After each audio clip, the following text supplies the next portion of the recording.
This episode of The Body Serve is brought to you by Health IQ, an insurance agency that helps health-conscious people like runners, weightlifters, vegans, and tennis players get lower rates on life insurance.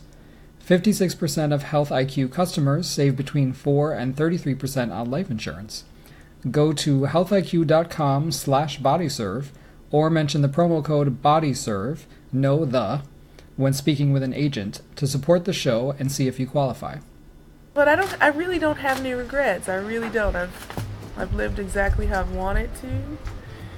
I've tried my hardest every single time. I didn't win the matches that maybe I should have always won, but I really gave it my all. So that for me is enough.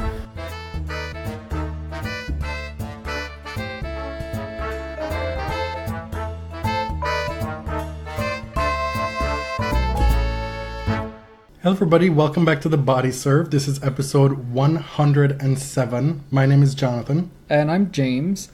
I feel like you were a little bit unclear at the end of that intro with the promo.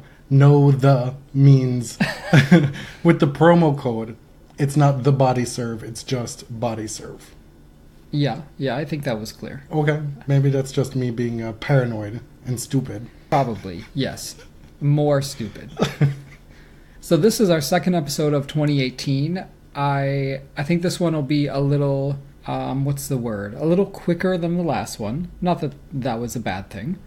I'm feeling like 2018 is a more optimistic year for me. I don't know about all of you, but that's just the feeling I get. This time last year, there was a lot of dread in advance of the inauguration, and now I feel like ready to fight, you know? Oh. That's where your optimism comes from? I thought it was tennis related.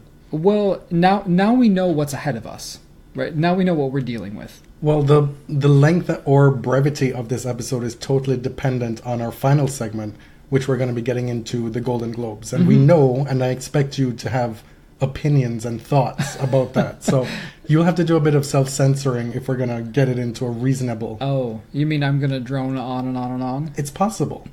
Yeah. Week 1, we had a million events going on. I count 7 different winners. The 7 events, there were 2 titlists in Brisbane, the men and the women. There was Shenzhen, Auckland, the women in Auckland. There was Doha and Pune. And then there was the Hotman Cup. Mm-hmm. Which, I mean, doesn't really count. I mean, it's still an event. There were winners. Yeah, but it's more fun than a real tournament. And folks seem to be having a whole lot of fun with that event. Yeah. Not just the players, but the press that was there. They seem to be just singing the praises of the organizers. It seems like a fun way to start the year for players as well. You know, you get a little bit of the competition and the seriousness without the stakes. Mm-hmm. And we'll get into that a little bit more with respect specifically to Kerber.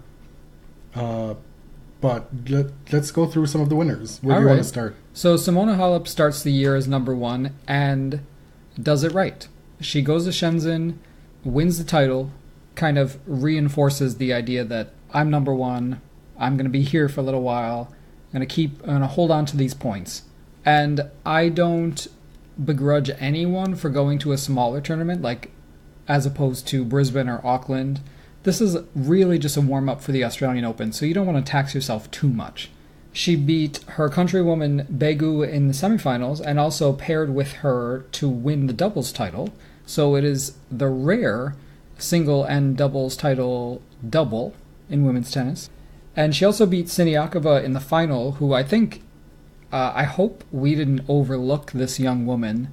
She could be one of the breakout stars of this year, really. She dragged Maria Sharapova around the court for quite a while in 3 sets, this is really Sharapova's MO before she went off on her ban, was the 3-set thing. And most often she came through. Siniakova pounded a bunch of aces, but she really sent a message, I think, to the tour. It's a great first week for her. Now Simona is, I don't want to say embroiled, that's a pretty dramatic word, but she is in the odd position of being the number 1 ranked player without a clothing sponsor.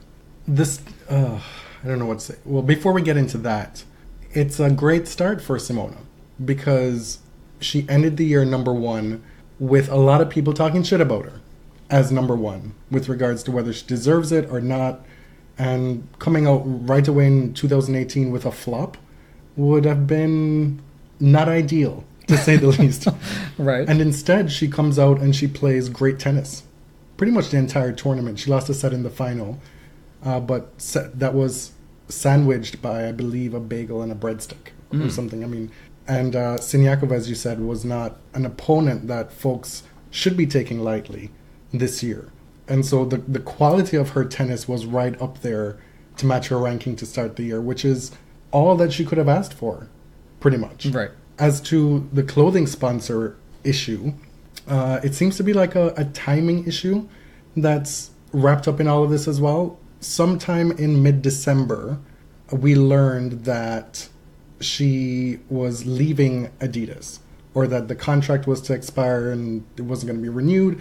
And part of that was because Simona, in my opinion, rightly thinking at the time, well, hell, I'm the world number one player. I'm going to ask for more money. And Adidas was like, well, you know, this is the money that we have. She's like, well, I'm going to shop around. Right. And then she shopped around. And this is like a time crunch situation at this point too, right? I imagine a lot of companies would have sorted out that stuff a while back. And so with a few weeks left to go, she couldn't find another sponsor, went back to Adidas, allegedly. And they were like, well, we have our budget filled now. Like, we don't have money for you at the moment. And so at this current moment, she's still looking for a sponsor. Presumably hoping to find one in time for the Australian Open. Because it's one thing to show up in Shenzhen without a sponsor, and then a totally different thing to be the number one seed at the first slam of the year and be playing without a sponsor. This, to me, this is kind of the same old story of women's tennis getting lowballed by these major companies, right? We saw it with Tennis TV, with Tennis Channel, and I don't know that that all is common knowledge, but the understanding that I have is that those companies, those media companies, did not offer what the WTA expected or felt that their product merited. And so now you have Simona Halep doing, I think, what makes good business sense, going around and shopping for other offers and possibly, you know, using it for leverage with the company you're with, right?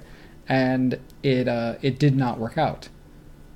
I will say that her mood and the way that she started the year, in spite of all these things, all this gossip going around, and what could have been kind of an embarrassing situation, her mood was great. She seemed to be really enjoying herself on court, and I think it says a lot about her mindset going into this year.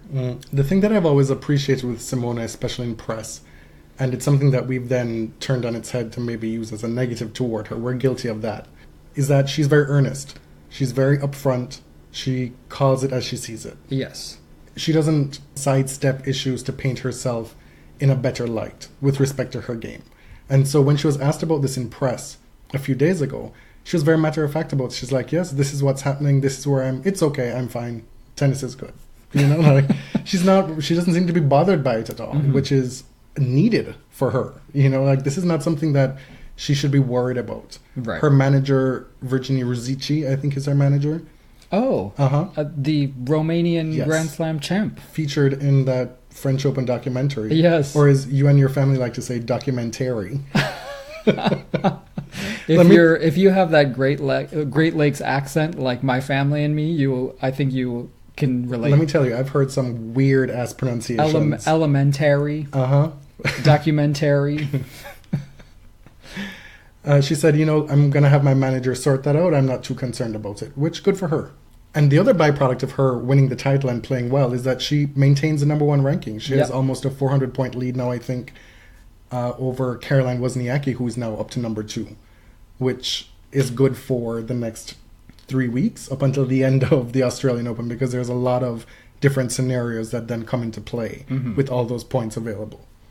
So Wozniacki, speaking of, made the final of Auckland and lost to just a streaking Yulia Kyrgios, who has now won 14 matches in a row, 3 titles in a row.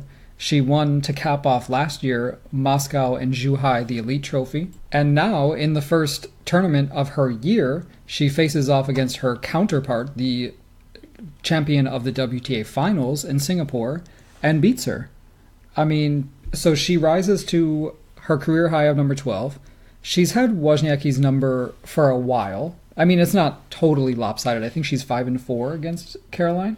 When you say has her number, in that it's a bit surprising given where they have been in their careers. Yes. Not necessarily in terms of the eye test of Yulia's game, but for where she's been in her career in terms of ranking, if you weren't paying attention, you'd be surprised that it's so close. Right, and Yulia was beating her back when Caroline was number one, like 2010, 2011. That's when I first started hearing about Yulia Kyrgios and seeing her powerful game. But I think just the matchup and the kind of the headspace doesn't really... It's not Caroline's favorite, right? What do you mean? Well, I think maybe because Yulia has beaten her a bunch in the past, and maybe the games just don't match up. You know, maybe it's not a situation where Caroline is playing badly. It's just that this is a player on a hot streak who has sort of mastered your game in the past. I can't say one way or the other to that. What I will say is that these were two of the best players in the second half of 2017. Oh, yeah. And they're here again to start 2018, which is not something we often see in recent years. Those who finish the year super strong, then kind of struggle sluggishly out the gate the following year. We saw that with Cibulkova. She's playing well currently in Sydney. She struggled after winning Singapore in 2016. And she talked about that today in press after beating Vesnina, saying that she was totally wiped out, having only maybe 2 to 3 weeks total to turn her season over into 2017 after having all that success at the end of the year. Right. And it stayed with her, and she struggled throughout the entire of 2017. And whatever these two women have done, kudos to them. If they have the experience to know how to plan their off season, their teams must be doing a great job and their own hard work. But here they are again, competing at the highest level right away. Mm-hmm. Speaking of competing at the highest level, here we are with Alina Svitolina winning another title in Brisbane, taking out some like top competition. What's exciting about these really busy weeks right before Australia is that you get a lot of the top players, so you get like big time matchups early on in tournaments, right? So Carla Suarez Navarro was playing well. Svitolina beat her, Kanya, Konta, and Pliskova. I think that's the really impressive win. 7-5, 7-5. Was able to kind of get on top of Pliskova's serve. Svitolina's return is really impressive. And then beating breakout star Sasnovich in the final. Breakout would-be star. Well, let's not get ahead of ourselves. Might become a star. It's in my interest that Sasnovich becomes a star because I predicted it. We've known about Svitolina's makeup and pedigree for a while now. Mm-hmm, mm-hmm. It's no surprise that she should win this title. She's still very young, and she has a whole lot of results in her bag to push her forward in 2018. She's absolutely somebody to watch to be a first-time slam winner. Right? Yeah. It's at the point where anything she does, and no matter who she beats, it's not a surprise at this point. Right. Because she's that good. And her record against top 10 opponents is very impressive. Now, guess who's back? Gael Monfils. Guess who's back again? Right. He was back in Doha with a new Instagram account. Gael is sort of making over his public image, his social media accounts, and he's starting the year afresh. Is that a word? Yes. Okay. Afresh. I kept seeing on Twitter that Gael had purged his social medias. Or social media, I said that's already plural, right? Yes. He'd purged his social media accounts of posts that he's made from way back when. I saw somebody say something like, well, let me screen caption this before Gael gets rid of it. Something from way back in the day. And the tenor of that was he's doing this because he's making one final push in his career to kind of maybe take things more seriously and take advantage of the landscape and the vacuums and the canyons, the chasms, the craters on the ATP tour, right? which that's all speculation, that's hearsay.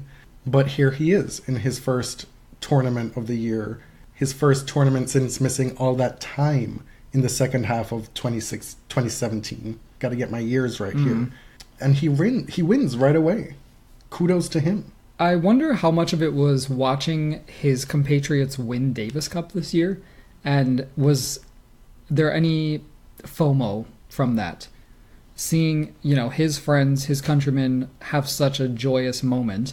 He's been part of this very deep Davis Cup team for years and is now basically on the blacklist. He's, fighting with Yannick Noah. He won't be playing, I don't think, in the future. But the flip side of that is he had extra time to rest because he didn't play. He did. But watching these guys win and then go on vacation and have all this fun, I wonder if he felt left out. I mean, I would. Wouldn't you? Speculation, dear right. sir. But I think if Gael Monfils looks at the ATP and sees Dimitrov as the number 3, sees Alex Zverev way up in the top 5, Dominic Thiem, he must be thinking, why can't I do this too? He's just as talented, if not more, than these guys. He's a great athlete. Why can't he do that too? We thought that what we assume is a new improved iteration of Gael now. We thought we'd seen that in the summer of 2016. Mm-hmm. He had that great summer with DC, played well in Toronto, and made the semifinals of the US Open in that crazy match against Djokovic. With the rope-a-dope stuff going on. And maybe this is where he's at now. I'm pulling for him. I picked him as my comeback player on the last episode. So have at it, Gal. We talked about Svitolina winning Brisbane. The male titleist in Brisbane was none other than Nick Kyrgios. Look at Nick Kyrgios. I'm here for Nick doing some things at the moment. At the moment? At the moment. Check back with me in a couple months to see, based on how many things he's actually done and to whom. But he beats Dimitrov in the semifinals, coming back from a set down. It was a second straight match he'd come back from a set down to win. And then in the final, he beats Alt-Ryan Harrison easily in straight sets. And how satisfying was that? That was so good. I mean, let's pause this for a second with Kyrgios and just drag Ryan Harrison here again. Because he's out here, there are these highlight videos going around where he's calling players assholes and German pieces of shit. Really? Yeah, it's like, it's his base impulses. We all have impulses. I'm not going to sit here and pretend like I don't say horrible things under my breath when I'm at private work or in my head, but to just be blurting them out as if you have no control. Stuff like that. That's crazy to me. That you have nothing about you, if that's the case. Back to Kyrgios. Well, Nick was just not having it. He wasn't about to be distracted by Ryan's extremely long bathroom break or sitting in his chair when it was time to get up and start the set. Nick was just not about to let that thwart him at home. And our Twitter friend Frith, who was basically at Brisbane the whole week, said that the Australian crowd was dragging Ryan pretty badly. And man, I would love to be in an Australian crowd, period. But to watch them cheer against somebody who's playing their hometown favorite and someone they already don't like they're predisposed not to like, that would be an experience and a half. I don't know that they're predisposed not to like him. But they would respond in the moment appropriately. This might be more appropriate for the preview episode, which we're going to record on the weekend. But with respect to Kyrgios and his chances for the Australian Open, we've seen now that he can get up for all the big matches. We've seen that he can beat pretty much everybody. He was asked, this week in press, he was asked what he thought about the top 16 seedings that they're going to be reverting to come next year. Right? And he said, yeah, that's a great idea. We'll get great matches earlier on. The top players, they'll have to be on their game earlier on. They won't be coasting through the first week as much as they did before. And if I were to beat one of those, they were like, well, you're like 17. You'd be possibly having to face the top players. You might have to play Djokovic. He's like, yeah, and I'm undefeated against him. And he's like, and then I can take his spot. I can snatch his wig. Right. And then have an easy first week myself. Wow. You know, like, he's the type of player who would thrive under that environment. It would be better for him because, quite frankly, what he struggles with in slams at the moment, well, yes, there's the injury situation. It's hard for him to stay healthy with his hip stuff and all that stuff going on. But there's also the factor of what we perceive to be motivation, right? If he can beat Federer, if he can beat Djokovic, why can't he get through a much lower ranked player in the first week of a slam? And that's going to be his challenge, to get up for the first week of a slam. And people were saying Harrison is a dangerous opponent for someone like Nick because he'll go out there and beat Djokovic, but could lose to someone like Harrison who's playing well. Harrison is top 40 He now. proved us wrong, you know. Harrison has earned his stripes for now. Yeah. But I'm just saying, Nick would be more vulnerable in that situation compared to someone who's higher ranked. Yeah. The final event is Hopman Cup, which was won by the Swiss team. You could say adorably or annoyingly, #Benderer, depending on your point of view. Team Federer and Belinda Bencic. And they defeated the German side of, I said that like a football. Yes. football thing. They defeated the German team of Alex Zverev and Angelique Kerber. Which was more like a 25%, 75% thing. Kerber dragging Sasha through. That's what we kept hearing. I didn't watch it, so I can't say specifically. But Belinda Bencic, man, she is coming for the top 10 again. She has been plowing through these ITFs and challengers. She's done it the unglamorous way. She's back up to 77 after re-entering the game at number 318. And man, like, she's playing extremely well. Like, to me, she is the story of the Hopman Cup, possibly more so than Federer.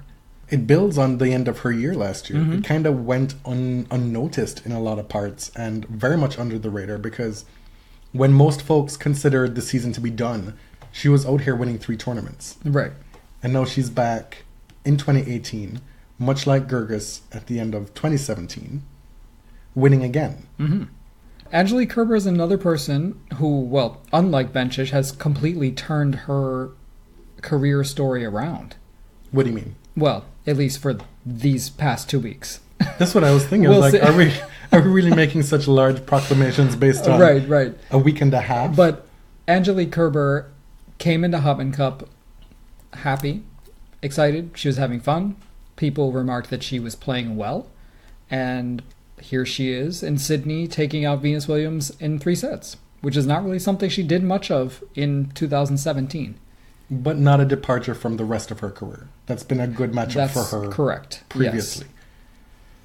This has been one of the runaway narratives in the first 2 weeks of the season, insofar as we can have runaway narratives this early into a season. Angelique Kerber is back. I'm part of that because I said that last time that she's somebody that I expect to play better this year because she's that good, right? As always, I would exercise caution in not getting too far ahead of ourselves. Right. She did lose a set to Venus. She lost the first set from 5-3 up to lose it 7-5 to Venus in that first set. So it's not without blemishes. Her good start to the season. She saved match points in her first match in Sydney against Sharapova. That could have gone easily the other way. But we saw this at the Hopman Cup, where we got reports that she was in much better spirits. She was speaking more positively about her game. We know she has a new coach. And maybe those close near misses that she's able to turn on its head and keep progressing will be good for her. But it's still too early to tell, but this is one of the things to look at so far. As for what piques my interest in this little tidbit that we tacked on with Kerber in Sydney, which is still ongoing, we're kind of avoiding current results at the moment. Mm-hmm. But to give the listeners a little bit of info as to what's going on with Venus, because that's of interest to me and to a lot of our listeners. Venus, she came back, as I said, from 3-5 down in the first set to win that first set. Fought to hold serve early in that second set, fell down a break at 2-3, broke right back for 3-all. So at that point it was 7-5, 3-all, and it was still very much in her control, the match. And from that point on, she won one more game. Kerber won the final 2 sets, 6-3, 6-1. And at the start of the third set, Kerber served, and Venus had love 40 to open that third set and lost that game. And Venus just completely lost her serve in that third set. But what I take from that result is that, one, Kerber is playing much better. We talked about that. But two, it's not, what I saw from Venus was not alarming. Okay. She was still able to hit pretty routinely 170-something kilometers on her first serve. She touched 180 a couple times. What's going to be key for her is endurance and being able to maintain a good percentage on her second serve. Mm-hmm. Because that's what really deserted her in the third set. If Melbourne plays like it did last year, where the court is fast, then that can only benefit Venus. The other thing that I found, even in her first match with all the rust that you'd expect, is she's still continuing her retrieving in ways that we hadn't seen before. Like, you expect her, because she's older and slower, to not be able to stay in the points as long as she did before. But it's something that she's continuing to improve on. So many times I saw her be in a totally defensive position and hit not just a looping backhand to get back in the point, but one with serious topspin to then push Kerber back. And that would then get her back into the point. Mm-hmm. And that's something that she's still doing. And it gives me encouragement. Like, I didn't expect her to win this match, honestly. And I didn't really want her to go too deep into this tournament, because this is the week before the Australian Open, right? It starts on the weekend on Sunday. So I really did not need, as much as Venus would have wanted to win this tournament, I was not here for Venus going too deep into this tournament. No. And so my hope is that this was enough practice. 3 sets out there, getting the repetitions in, that it's good for her going into Melbourne. And the idea that Venus at this stage is still learning and looking to improve on parts of her game after 1,000 weeks in the top 50. Literally. Yeah, 1,000. That's amazing, and more than we can realistically hope for from anyone. And I'm here to tell you that Venus is playing very smart tennis from the ground, which has been a knock on her throughout her career, one that was really misinformed. I would say there is more of a stubbornness with Venus. There was a hesitancy to adapt when she had the tools to adapt. Okay, fine. Do you know what I mean? Yeah. But my point is that Venus is playing seriously smart tennis from the ground now. Yes, I absolutely agree. And I'm enjoying it. We saw it all last year, too. Some other great performances from week 1 of the year. Sasha Vickery of the United States had basically the best year of her career. Or the best year? You're just all about getting ahead of yourself. I know, right? The best week of her career so far. Reached the semifinals in Auckland, beat Lauren Davis and Agnieszka Radwanska. Radwanska just beat Konta in Sydney. So, she's not in bad form. Sasha Vickery, man, really just impressive performances last week. And then 18-year-old Aussie Alex de Minaur. Is that how you say it? I believe so. He is the breakout so far in the first couple of weeks. And if you thought that was a fluke last week in Brisbane, he comes to Sydney and he wins his first match against Fernando Verdasco in straight sets, right, bossing him around the place. After beating Milos Raonic last week. So let's talk about Health IQ, our sponsor. They're a life insurance agency, as we said at the top. They basically help to get better rates for health conscious people. So that includes, athletes, vegetarians, vegans, tennis players, obviously. They take you through a quiz to kind of show that you are health conscious, or you can also track your progress on an app. Mm-hmm. And this is the crux of their whole business model, right? The quiz. Because it then is able to weed out the people who are actually health conscious. Right. Right. And the other thing is they use, if you want to get technical, if you're into insurance, they use a mortality model that's specifically geared to their customers that takes into account things that go beyond BMI and start factoring in age and all these interesting data points. Mm-hmm. And one of the thought processes for us when we were deciding whether to take on this sponsorship was, well, what are people saying about Health IQ? And it's a company that's really well reviewed in all facets of the internet, pretty much. You'd be hard pressed to find a really bad review or a bad situation that even still wasn't dealt with publicly by Health IQ. Mm-hmm. So, if you're interested, we encourage you to go to the website, which is healthiq.com/bodyserve, which is our specific landing page. Uh-huh. Or, if you speak to an agent, use the promo code BODYSERVE. And that will unlock special rates for you, potentially. Potentially. So, check it out. And even if you don't think that you're in the market for life insurance at this moment, at least do us the favor to support the podcast of, filling out the quiz, get a quote at least. Mm-hmm. And I don't want to be morbid, but you are in the market for life insurance. Always. Do you got a loved one? Look out for your family. It's not about you because you'll be dead. Like you don't want to be left high and dry when somebody's 6 feet under. Right. You want to at least take a European trip on in their name when they're gone. Wow. So encourage your family or you to check out Health IQ. Let's go through our et ceteras. Kind of some things that happened this week that we want to talk about. Marion Bartoli, as we said, is planning on coming back to the game. Gave a fascinating interview to French journalist Sophie Dorgan from L'Equipe. And thanks to Mark Nixon for translating for us very well. And for the record, Mark, we had this written down to credit before we went to Yes, he complimented us and then dragged us in the same tweet. You can go check the Twitterverse for that interaction. But for what it's worth, whether it means anything, we had every intention of crediting and sourcing. And in addition, we intended to plug Tennis Translations because it is quite a service that is being given to the English-speaking tennis world. It is. And now I don't even want to plug it.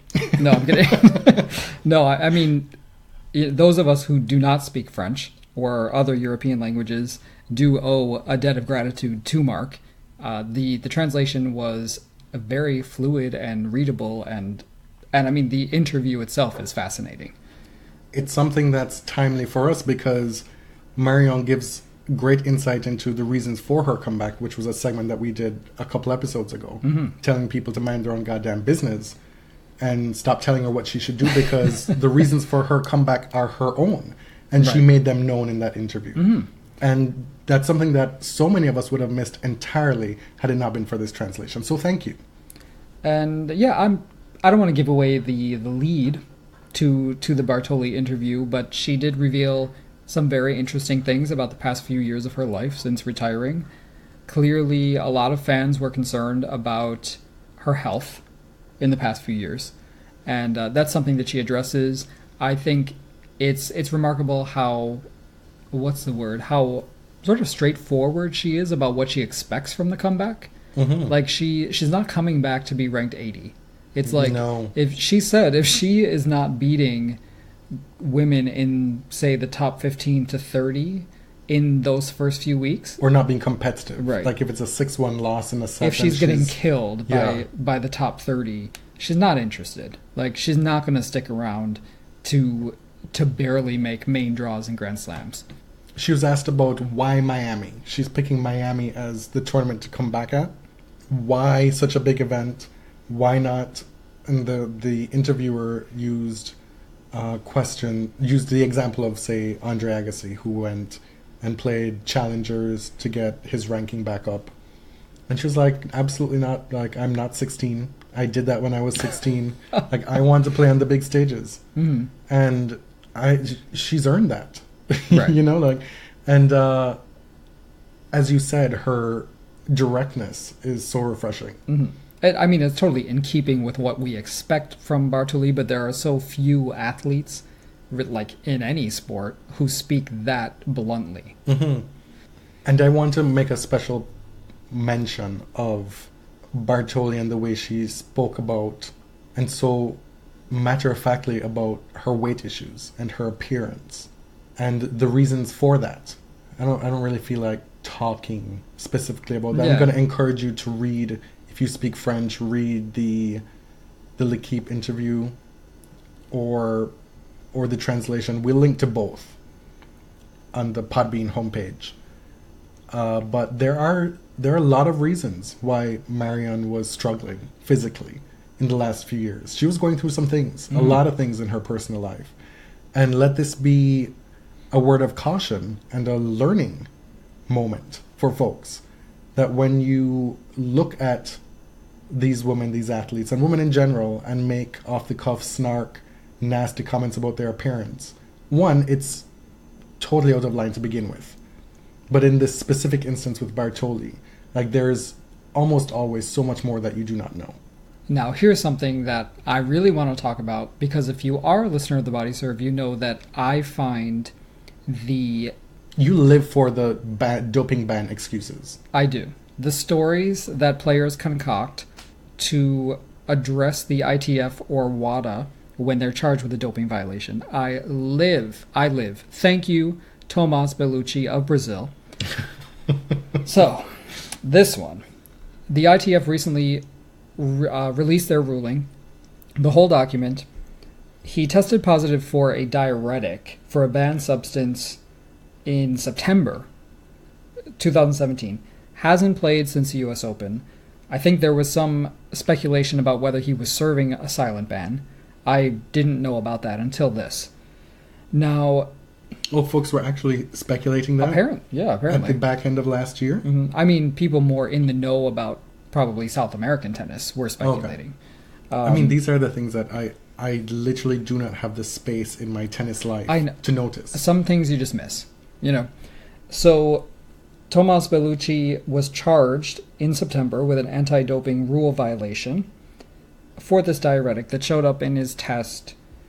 He admitted his violation but did not accept it's a voluntary suspension, and therefore was allowed to still compete. He didn't, but he could have competed while it was under review, right? While he presented his case and while the ITF investigated.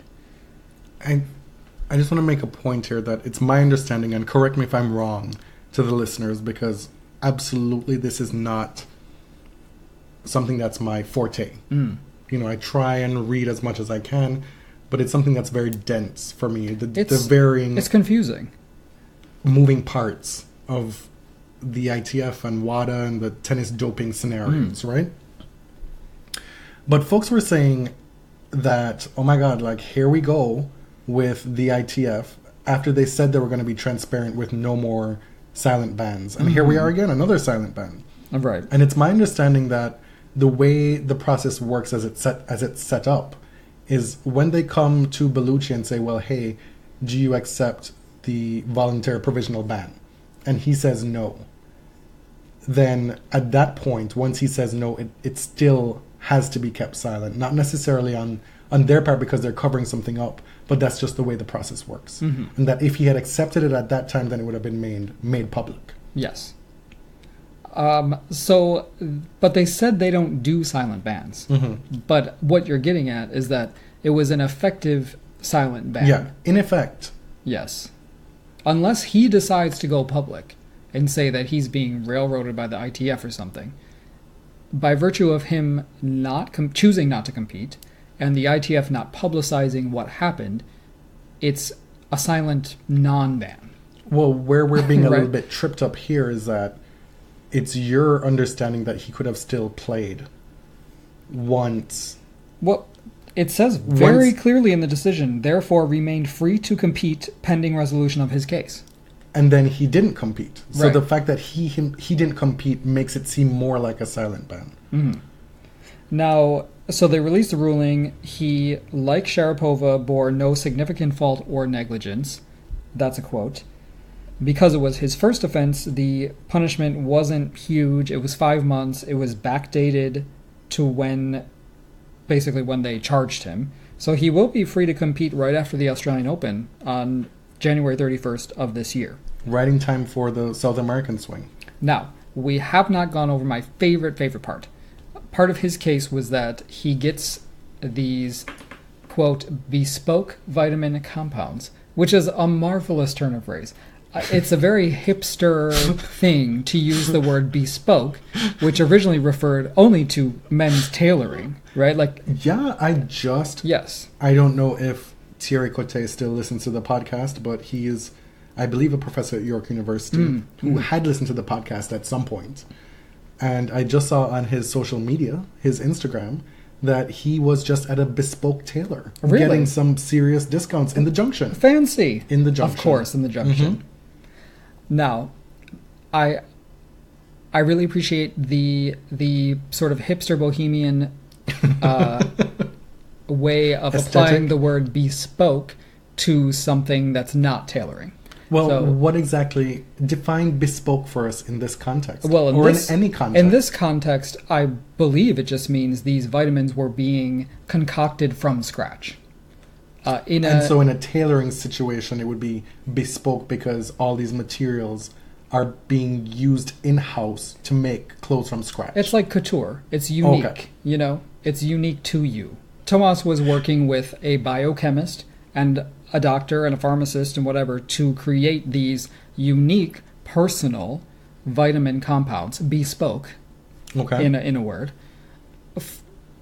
for himself, for only himself. They required mixing in a pharmacy from scratch, and somehow a banned substance worked its way into his vitamin compound without his knowledge. So This is his argument. So The ITF said, yes, we believe you, because, I mean, they really always believe you. It worked its way into tortellini. It worked its way into, you know, your therapeutic use exemption, which was denied. So would you say that Kathleen and Jimmy, Sarah Jessica Parker, and Bette Midler in Hocus Pocus were making a bespoke potion? If you'd like to go there, I guess. I mean, I'm not an expert in bespokeness. The point is, I loved that they used that terminology. And I also I found it unsurprising, but continually disappointing that the ITF seems to just believe every story. And I'm not about to get sued and say that I don't believe Tomas, but there comes a point when the ITF has to decide, do we want to be taken seriously on anti-doping? And if you don't, oh well. But it just seems like, are there prevailing financial interests for them to remain lax on the anti-doping program? And am I being unfair? It's always best to follow the money.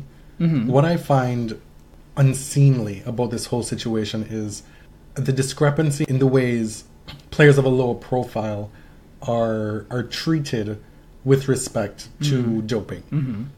And I say that in terms of how it's, and this is in a way more so on the side of the fans and the tennis media, to say, well, Bellucci, it's not that big of a deal, or to not treat it as seriously as a more high-profile suspension because he's just Bellucci.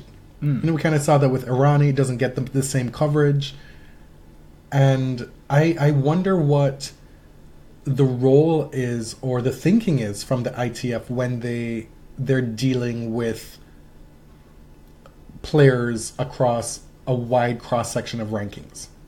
Right. You know, are there internal conversations about, well, how are we going to deal with Maria? Are they salivating at having to deal with Maria because we can make a big example out of her, which is one of the arguments. Right. And then that can then give us street cred down the road. Mm-hmm.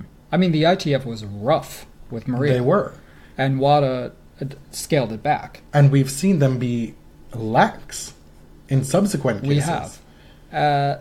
And I just don't, there's no way to, there's no checks and balances with their decisions.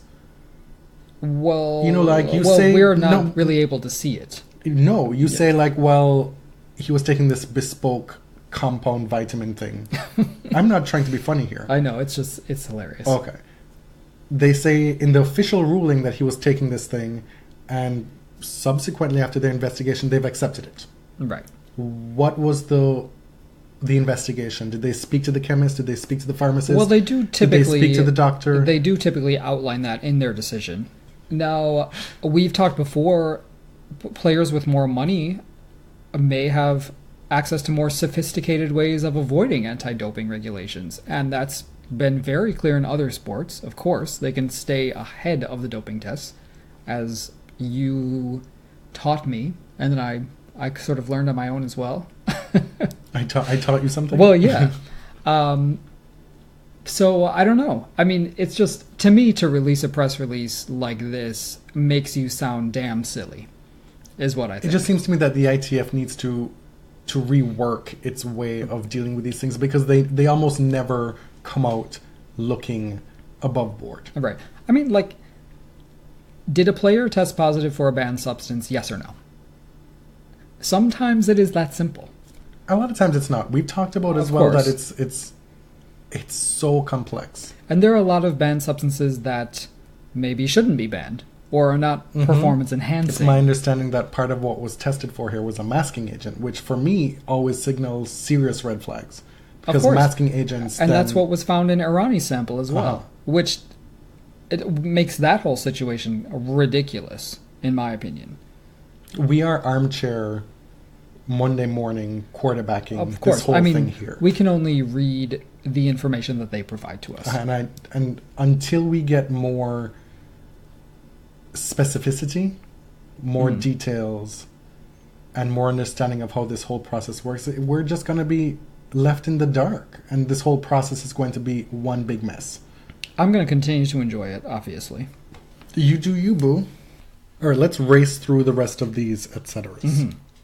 Bernard Tomic is out of the top 100, right? He did not qualify for the Australian Open. He's languishing somewhere. That sounds very luxurious. I'm just going to try and drop a Mariah song title in every episode. Please do. Several times. He initially said he wasn't going to try to qualify, but now he is.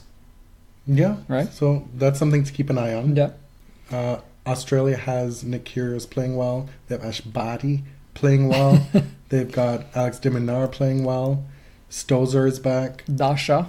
Yeah, there's endless Aussie players to keep a track of right now. Mm-hmm. And so Bernard said today that in response to not being given a wild card into the Australian Open, he said rather glibly that, well, I've never really needed anything from them to begin with, so I'm not surprised, nor do I care, or something to that effect.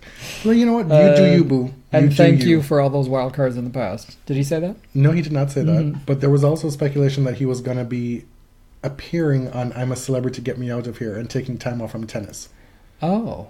Did that show ever air in the US?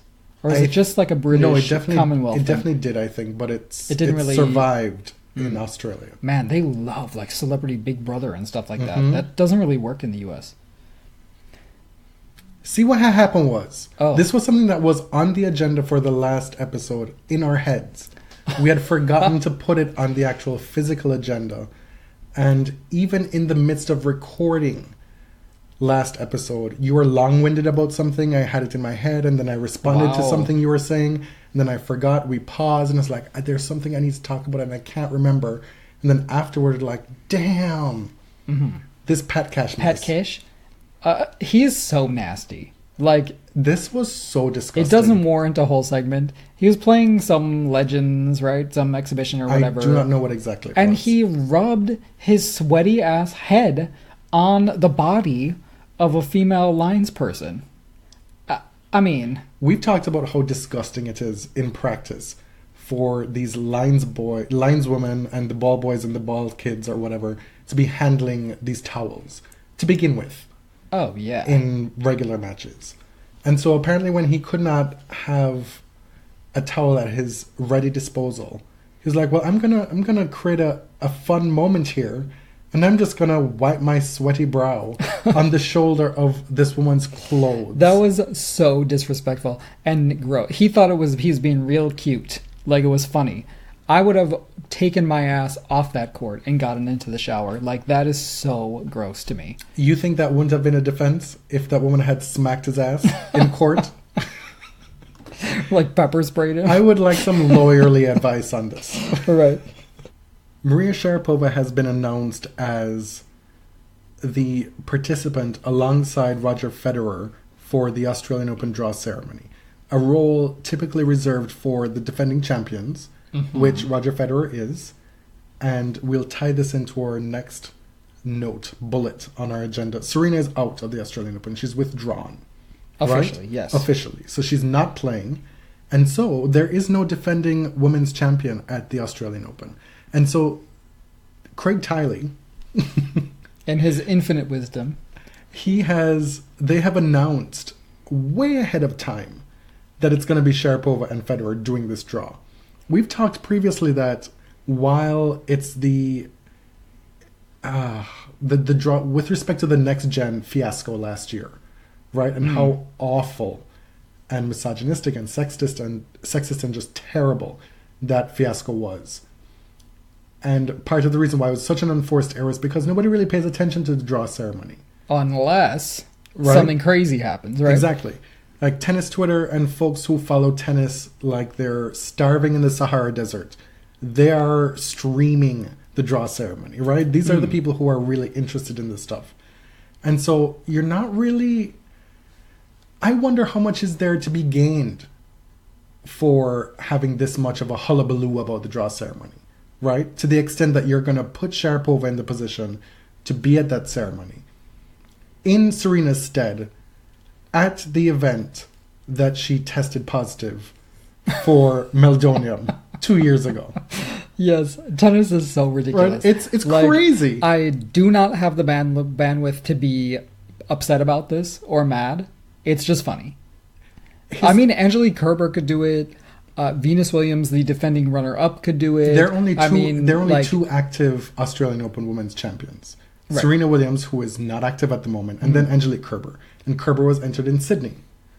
Right? So unless Kerber made it all the way, or she could still make it all the way to the end of the tournament, she would be unavailable for this draw ceremony. Oh, right. Okay. Which is something you could play by ear feasibly to say, well, what are we going to do? You know? See who shows up. Venus has lost. She's now available. Did you see how much fun she was having in Sydney? Doing everything to promote that event? Like, she is the beaten finalist from last year. Who better to show up to that event in Serena's stead than her sister? Why not Yvonne Goolagong-Cawley?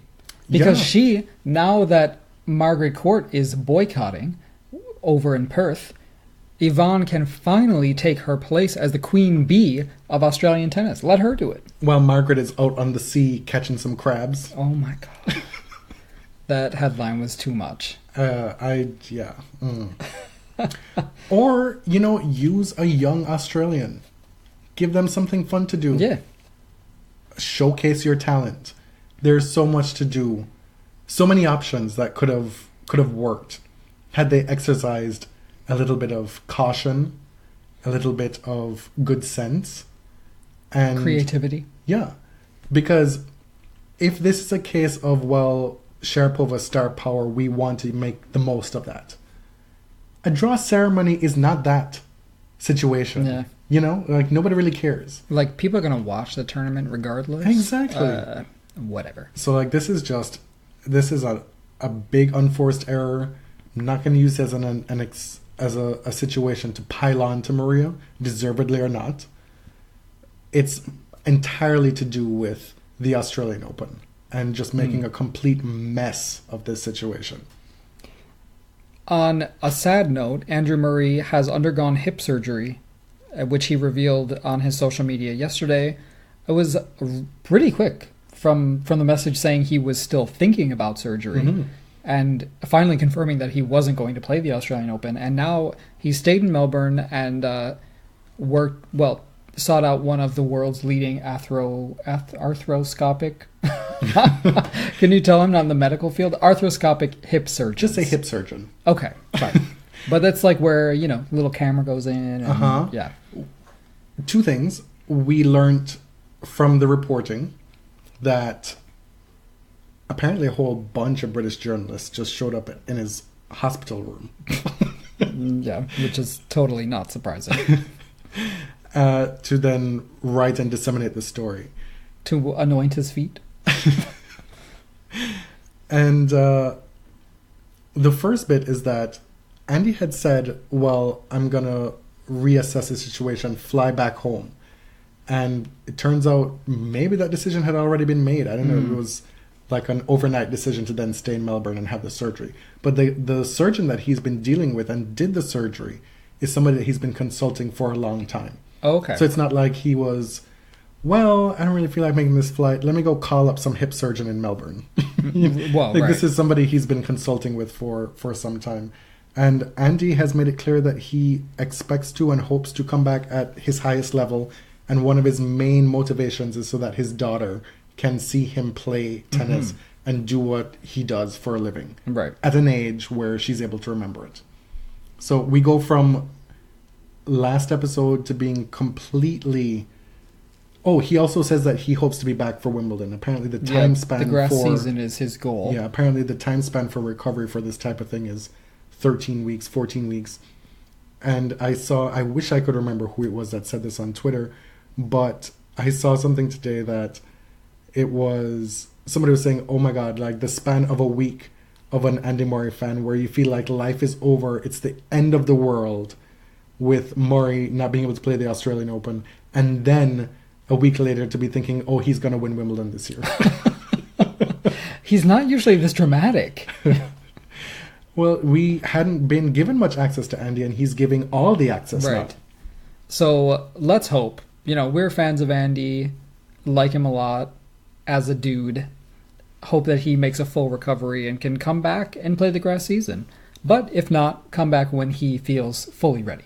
And shout out to Courtney Nguyen, who tweeted that we really miss Andy. We hope he comes back soon because he's the one dude who can do a Natalie Portman in press to check all them hoes. She didn't say hoes, but it was implied about the rampant sexism, because Andy is that guy to call you out in the moment when you step a foot away. He is that bitch. Who caused all that commotion. Conversation. Speaking of, Rafael Nadal is reportedly, these are still rumors, may play sleeveless at the Australian Open. And I am really excited. I could not care less. What? Seriously. You think you know someone? No, you know this about me. I do not like tank tops. I don't like men in tank tops. Wow. Okay, fine. Well, you're going to have to explain yourself to a lot of listeners. I know I'm not the only one who feels this way. I am pumped. And enjoy it. If that's your thing, enjoy it. I shall. There was something very interesting about this whole situation because, tennis Twitter has the receipts. They know what's up. And it's been 10 years since Rafa played sleeveless on a tennis court, which he did for the majority of the first 5-6 years of his career, if not the entirety. 5-6 years? That would make his career longer than it was. No, 2003. When he was a kid. It's only, I guess it's 2018 to 2008 now. Yeah. Okay. Uh-huh. I was thinking it's 2014. Don't check me, boo. And they were saying that it's curious that it stopped in 2008 because that's when we first started hearing all these rumors and accusations, really. Which the fact that he has never been caught doping render them, at this point, salacious and unfounded and libelous. Right. Right? And if you are ballsy enough to sue someone for saying that you dope and then win, like put your business all out in the public, like that would be remarkable. And maybe this is the full circle moment, because people are pinpointing 2008 as a time when those accusations started, to when he stopped playing sleeveless, so that he would cover the muscles, because at that time he was a young man and he started as an 18-year-old as a French Open champion with these incredible muscles, you know, and that's where that stems from. And for a tennis player, it's unusual. And as a young man, men develop older. So I mean, I'm for it. No, you're cutting me off here, man. Like, this is where this started, and so I'm wondering now if on the back of the Bachelot decision, if he feels buoyed to then maybe come back full circle to this sleeveless, because he was like, you know what, you come for me and see what happened. Well, he was going to wear sleeveless in 2014 and he couldn't because he was injured. That's those receipts right there. Yeah. Okay, last one on the etceteras. We got to move along. Eugenie Bouchard is now outside of the top 100. You know, I'm surprising myself because I'm not even happy by that. I think it'll be good if Jeannie can enter some challengers and work her way back. Like, pay her dues, get her game back together, and not just coast. And that's it. That's all I'll say about that. I just watched her lose to Sabalenka, and my God, her serve is an almighty mess. Like, some of these faults, there was one sequence where she caught her serve, didn't bounce the ball again, tossed the ball, and the serve hit the bottom of the net, and then she double faulted.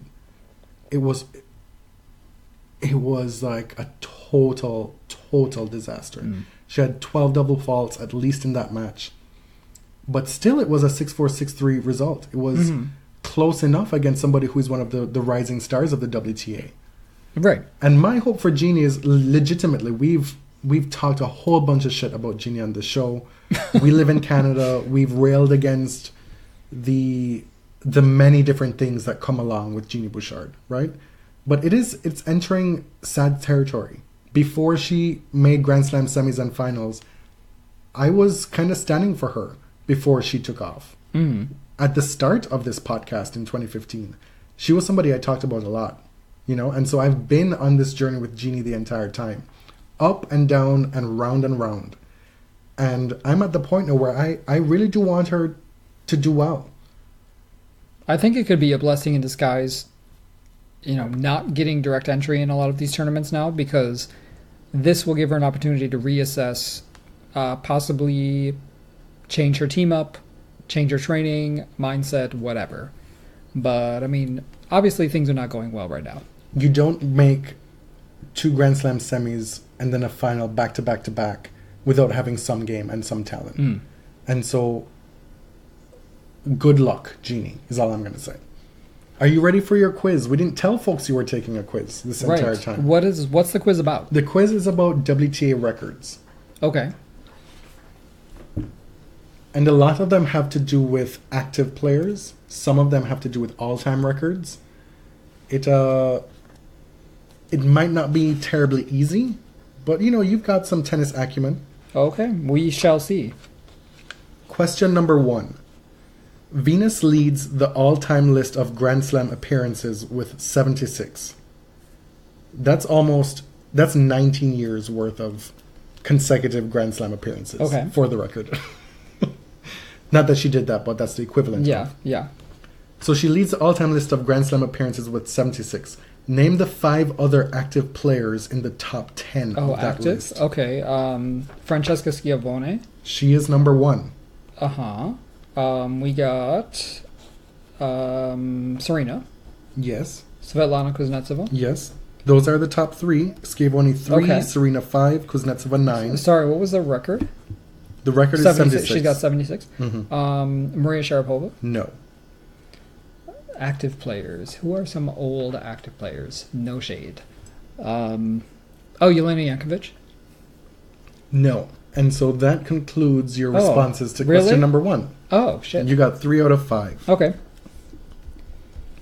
The 2 you missed, a little bit sneaky here. Patty Schnyder, she's active again. Stop. Yep. That. And Virginie Rizano. Fuck out of here. She's not active. Question number 2. Don't be pressed. This player, having played in every Grand Slam main draw since the 2004 Australian Open, 56 slam events, leads the active list of most consecutive slams played. Her streak will come to an end at this year's Australian Open. Jelena Jankovic. Correct. There it is. Number 3. Behind Serena Williams and Maria Sharapova, this player has won the 3rd most matches at the French Open among active players. Behind Serena and Maria. I don't know. I feel like it has to be maybe Svetlana. Correct. Oh, great. Serena's won 60 matches, Maria 53, and Kuznetsova 52. Wow. Question number 4. 7 active players have won at least 20 WTA singles titles. Name them. We're looking for 7 players 7. Who've who won have 20. won 20 WTA singles titles. There is, well, obviously Serena and Venus, Maria, Caroline Wozniacki. Yep, those are the top 4. There's Victoria Azarenka. Correct. There is Agnieszka Radwanska. Correct. And 20. I mean, 20 is a lot. Vika, Aga, and this last person are all tied with 20. Patrick Villa? Yeah. Oh my God. I got all of them? You named them 7 in a row in descending order. Stop. Shut down the quiz right now. That is the height of your existence right there. That's the most impressive thing you've ever done. And he's taking a sip of his champagne right now too, right? His pink champagne, real ghetto. Found my tea. Question number 5. Name the top 3 active players on the all-time WTA matches played list. Played. These are active players. Yeah. Oh, so those people count who were like surprisingly active, like Patty and Virginie. Matches played. Well, I mean, let's go with Francesca again. Yep, she's number 1. You said 2? 3. 3? Probably Serena because she won so much. Incorrect. You have one more guess. One more. I'll go with Svetlana again. No. First, well, we're looking for 3 players, the top 3 active players, right? Yeah. So the top 3 active are Schiavone, Schnyder, and Jankovic. And on the all-time list... Oh, so it was Schnyder, yeah, who is supposedly active. She is active. On the all-time list, Schiavone is 4, Schnyder 5, and Jankovic 10. Oh. And what I realized from researching this quiz is that Patty Schnyder is up there on so many lists on the WTA. So 1 out of 3. Number 6. Who won more matches on the WTA Tour? Arantxa Sanchez Vicario, Virginia Wade, or Yvonne Goolagong? Oh, I feel like Arantxa played for a long time. I'll say her. The answer is Virginia Wade. Okay.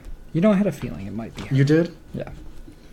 Number 7. In a similar vein, who won the most career clay court matches in the history of the WTA?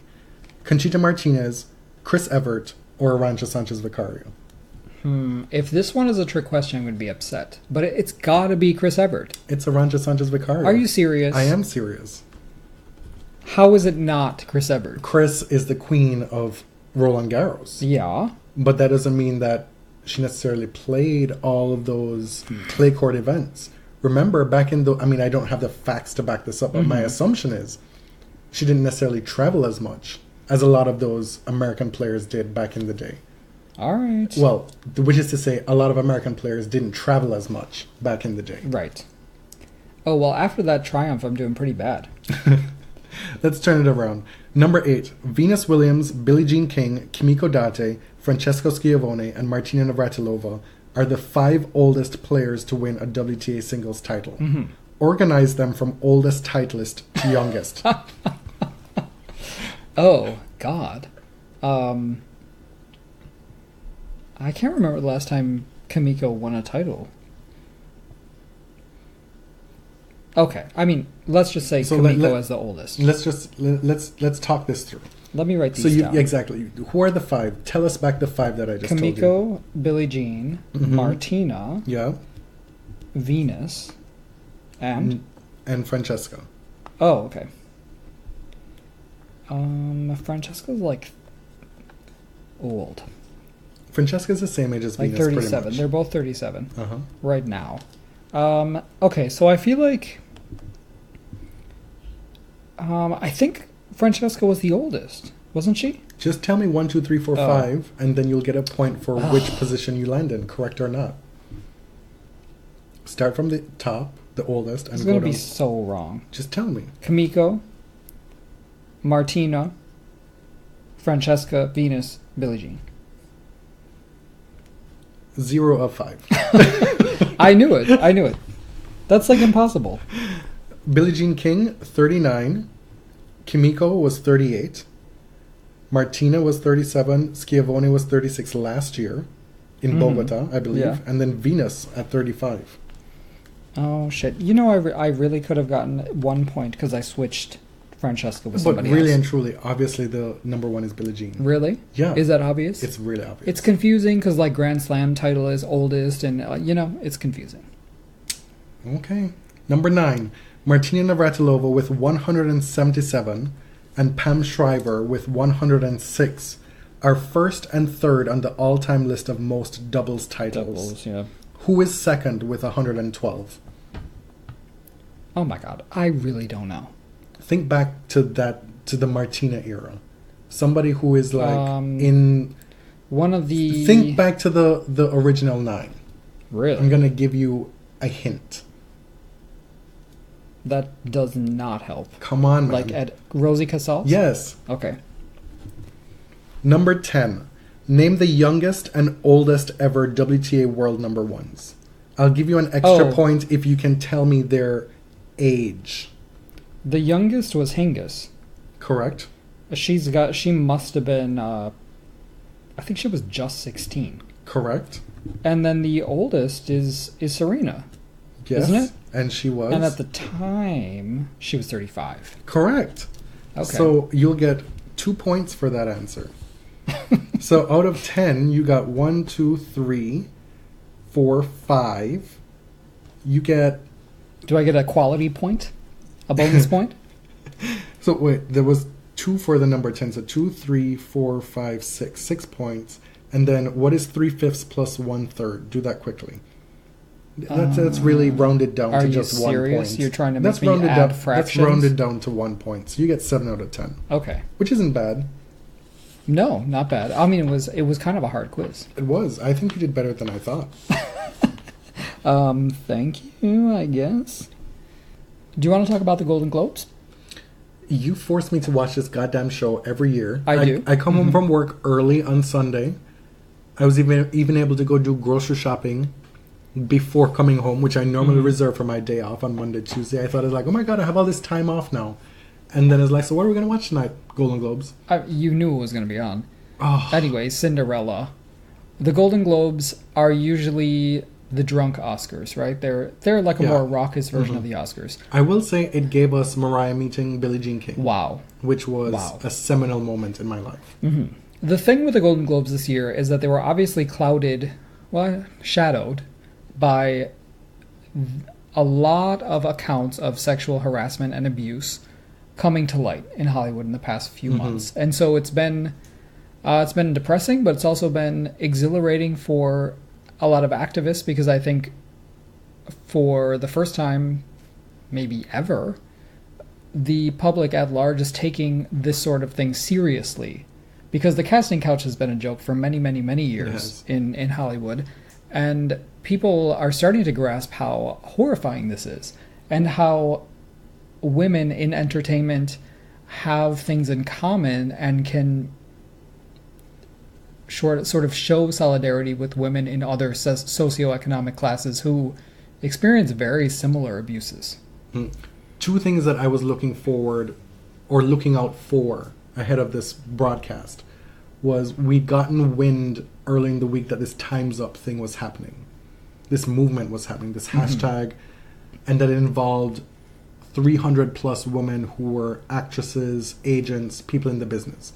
Really big names. Pretty much anybody you could think of except for Lena Dunham. Right. She'll be there for her picture, though. Yeah. And then the other thing was, okay, fine, this is happening. Everybody's doing it.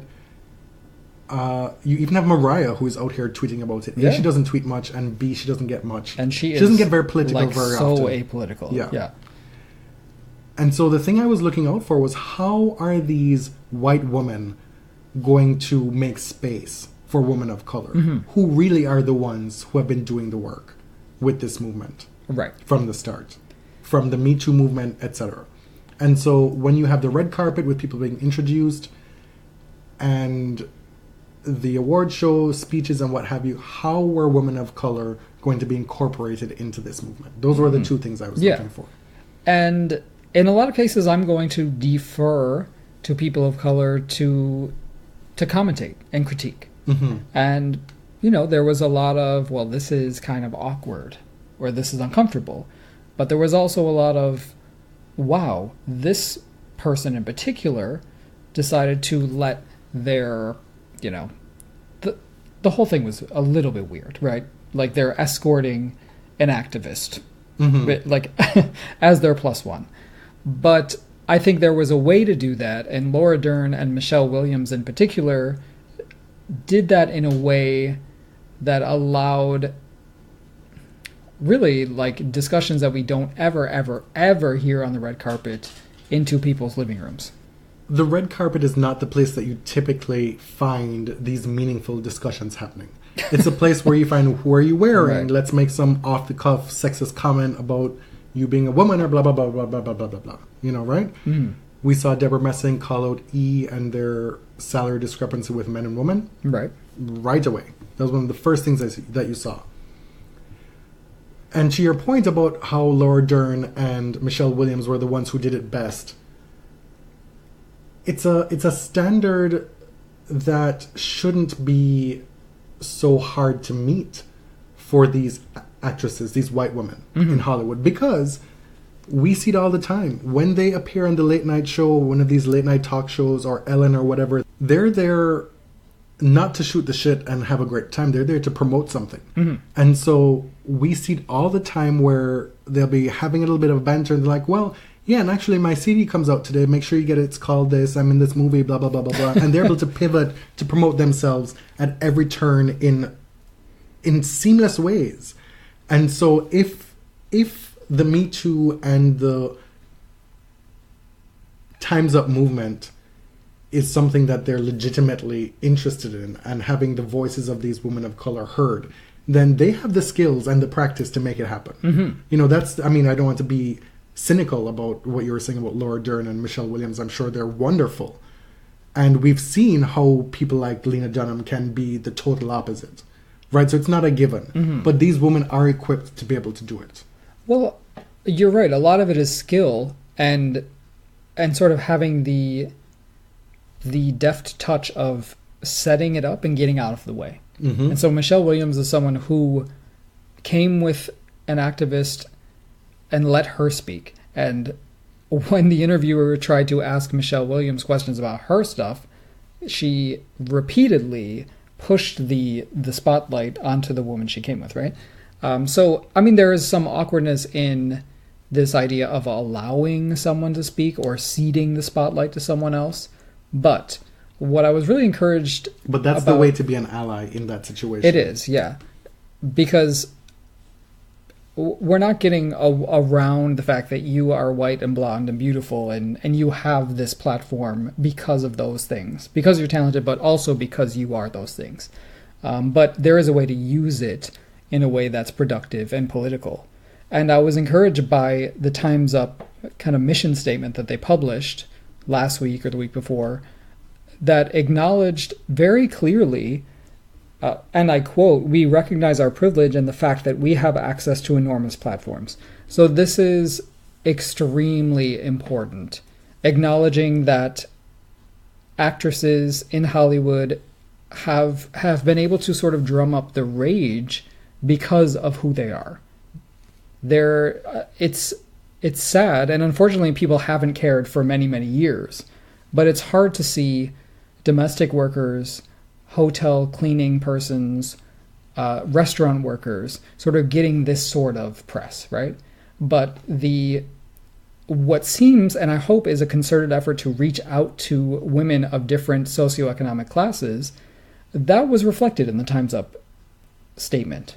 And I think if this movement gets past awareness raising, which I think there's a real effort to do, that it can do some real good. Power in numbers, right? This is an overwhelming weight of backers. Mm-hmm. These are, I encourage you to go and look at that list of 300 women.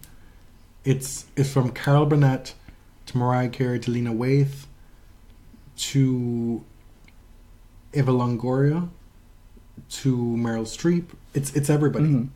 But it's also in the first paragraphs of this statement, partnering with Alianza Nacional de Campesinas. Mm-hmm. So it's an alliance of women farm workers in the United States, basically. So reaching out to women who experience this every day that we don't often hear about. This is a way to build coalitions. This is a way to sort of pivot from performative wokeness and make it something real and political and productive. This is the way to make this moment count. That it can trickle down from Hollywood and the ways in which we've seen these sexual abuse allegations play out, right? Mm. It's been with people in directorial positions, producer positions. Harvey Weinstein, who runs these big movie companies, right? And that's one facet of the problem. Mm-hmm.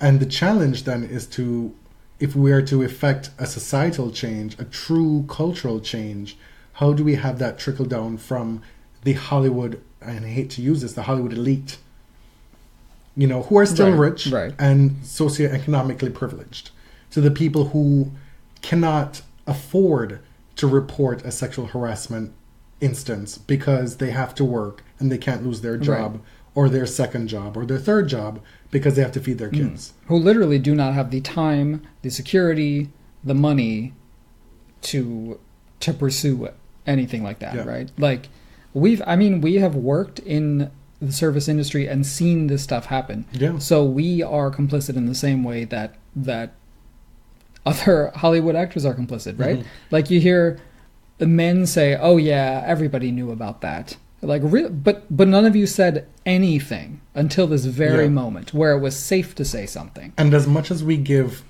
women in Hollywood the leeway in judgment to say, well, you knew this, you didn't know that, whatever, it's not my story to tell, it's your story to tell.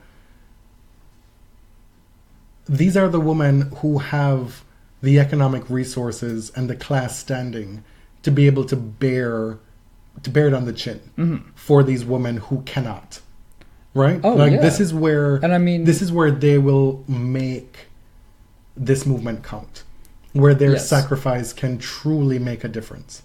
Because for all the struggles that they went through for decades with the casting couch situation and the jokes and the what have you, and they legitimately and seriously suffered, and we've seen accounts of these to no end, right? This is where they can now make that suffering count for other women because they're in a unique position to help other women, right, who cannot, for survival purposes, speak for their own oppression or speak or rail against their own oppression.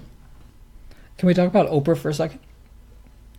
So sure. The night was chugging along. It was getting a little dry, to be honest. I think when people went up to give their speeches, a lot of people weren't really sure what they were allowed to say or what they were expected to say. I don't think any man made a statement about Time's Up. Which was really fucking disappointing. Yeah. I don't know if men are afraid of saying the wrong thing or feel that it's not their place or simply don't care. If you feel it's not your place, you can say that. I know that Gary Oldman doesn't care. No. Because holy shit. Yeah. I mean, I liked him when he was Sirius Black, and then I read some of the shit he said about really Mel Gibson. bad. Like, so bad. this dude is basically like Steve Bannon. Like, tell me the difference. Mhm. Like, his beliefs are really hideous. It's so bad. Please go look it up, because I don't want to get into it. But, so Oprah gave an absolutely stirring speech. She's spoken for many, many years about being a survivor of sexual assault and sexual abuse. And, I mean, look at Oprah now, right? It spurred a lot of her career choices, acting-wise. Mhm. From Of Color course. Purple to Beloved, like, it's informed her view of life. Right. So now Oprah is the personification of the American dream. She's the capitalist queen of the world. She's a mogul. Gave this incredibly stirring and political speech, which I felt a lot of speeches lacked. Even ones that sort of acknowledged what was going on. Mm-hmm. Oprah's was overtly political in a way. And just inspiring and looking at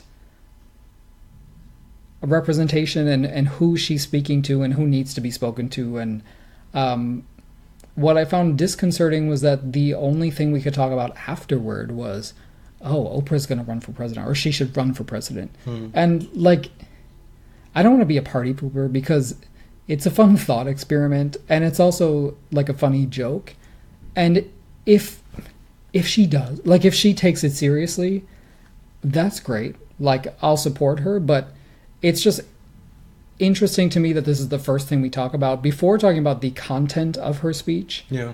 Like, this is sort of the cable news horse race aspect of This is how we, as covering politics, as right? civilians, have been trained. Yeah. That's part of it. And also, part of it is a respite for non-right folks. People who are not on the right of the political spectrum Right. of the United States. Like, this is a respite. The idea of Oprah in that moment on the back of giving that speech, to be able to think of her as the person who, after the TV president, will then become the rightful TV president. After the one who showed that we're going to upend the political history of America, and Right. the way presidents are elected in such a negative, vile way. To then have, if you were to say, well, if there's going to be a TV president, it would have been Oprah. So she's going to correct. She's going to be the corrective. Right. Right? So And- that's part of it, and the respite from Trump. So you're not correcting the process and the conditions that allowed Trump to be elected. You're just electing like the right one, right? Like No, but listen. the better version. I've seen a lot of people say, well, Oprah of 2020 is great and all, but can we go back to electing people who are qualified? And I think what the last 15 years has shown is that the people, and I don't say this lightly because I don't want people to align me then with the Drain the Swamp people, but the people who are elected in politics, because it's so fractured and gerrymandered and fucking batshit crazy, those people who are elected are not qualified to be president. There's a very small percentage of actual working politicians who are qualified to be president. And we've seen time again that those who are qualified are rejected. Right. And so maybe this is a gateway. The one benefit of having Trump being president, hopefully for not too much longer, is that it opens up the world of politics to people from outside that realm who can still do good work. I have no doubt that Oprah could do good work as a president. Right. Because Trump's lack of qualification, to me, is not the main issue here. No. One of the big issues is that he hired amateurs as well. He Clearly, hired supremacists. He hired Right. old white men. I mean, Steve Bannon, who was coined a kingmaker after one election. I mean, Karl Rove, you are not. Like, he hired his kids, Jared, like, just people who are totally not seasoned in governing, right? If someone else, another president who was roundly unqualified, like Oprah, really, do you really think she would hire all those losers? I mean, Gail would be her chief No. of staff, but that would No. be it. My point in saying that is there's room for both discussions.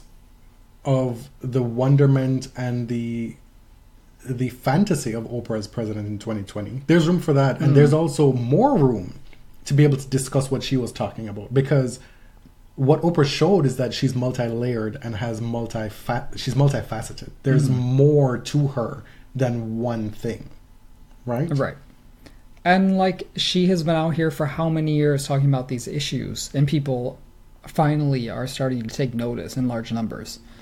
It was just annoying to me, to be honest. I think we're wrapping up here, but shout out to Natalie Portman, who hasn't always been a favorite of this household. But man, you'd be hard pressed to find a drag with more precision than what she perpetrated on those directors and the Hollywood foreign press at the Golden Globes. And how it was so perfectly placed. She didn't say it on the red carpet. She said it, as Emily Nussbaum from The New Yorker said on Twitter, it was so powerful because she said, here are the all-male nominees. The moment before, we would see shots of 5 successive male nominees, and they would have to react in however way. And you'd have to see Ron Howard's reaction standing beside her. So you see these directors, and the pressure is on them to react appropriately, or right? And whatever they do, we're going to read into pretty deeply. So, like, Natalie Portman has had it. Like, she is out here speaking her mind lately. And, I'm here for it. And before we go, we had a whole segment planned about TV shows, which we're going to have to delay. We keep putting this off. We're never going to talk about this. We can't do it today. We're going to run into 90 minutes probably on this episode, or close to. So we'll keep that probably for February. But before we go, and in keeping with that TV thing that's coming, and the Golden Globes that we just talked about, fuck Roseanne. Oh, I can't even get into it. That's all we're going to say for now. Yeah. Thanks for tuning in. You can find us on @TheBodyServe on Twitter and Instagram. You can find me, James, @ElliotJMR on Twitter. And Jonathan @tennis_John. And we will catch up with you very shortly. We're going to be recording in another 4 days for the Australian Open preview. So we're going to be rapid fire in 2017. It seems. This is 2018. 2018. My God. It's a new day. It's a new dawn. Is that a Celine song? It's a new dawn. It's a new day. It's a song that you hate. I do hate that song. Sorry. I like Nina Simone a lot, but I really hate that song. Anyway, we're saying goodbye. Till next time.